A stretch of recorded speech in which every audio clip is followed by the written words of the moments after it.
Well, Brian, we're at day 3, I guess, of the rookie camp here, and how's things going for you so far this week? It's going well. There's a lot thrown at us right now, but it's really beneficial to learn a lot, so it's good. Yeah.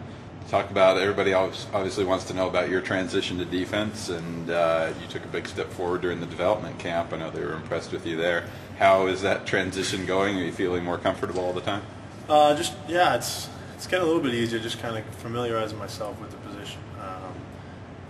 It's easier when you know what to do and kind of just react that way instead of second guessing yourself. And now I'm starting to get a little bit more comfortable. There's a lot for me to learn still, but it's slowly becoming a little bit more natural for me.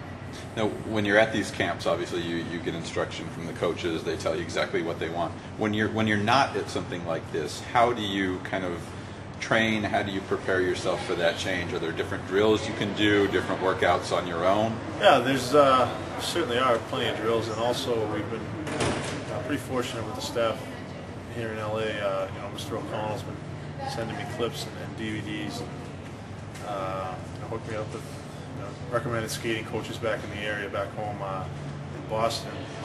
So he's from around there, and he knows the area well, and he's been helping me out with that. So I've been able to watch some tape at home and work with specific skating coach for defensive purposes. Do you feel it getting progressively easier as the weeks and months go on? It's starting to a little bit, yeah. And I think the biggest thing, the game situation is a little bit easier when we're doing a scrimmage type thing, or a scenario where it's more like a game-like atmosphere. It's a little bit easier, and because of all the repetitions we've been doing in practices, isolating different certain 2-on-1 plays or 1-on-ones, skating plays, working on all those things. When it comes together in a game, it's been a lot easier for me. Yeah. Most defensemen in the league are not your size. Are there guys who you find yourself patterning yourself after? Or do you watch tape of certain guys who might be taller defensemen? Sure. There's always you got to kind of watch players that you want to kind of strive to be like, and you got to find a body type that's kind of like a bigger defenseman for me would be ideal for me to watch.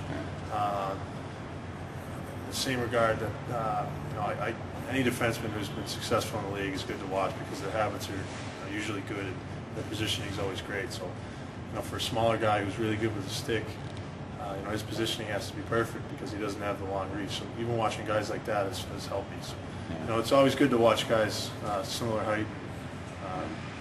They play the same style of game, but any of the defensemen, as a group, we've all watched that have been successful.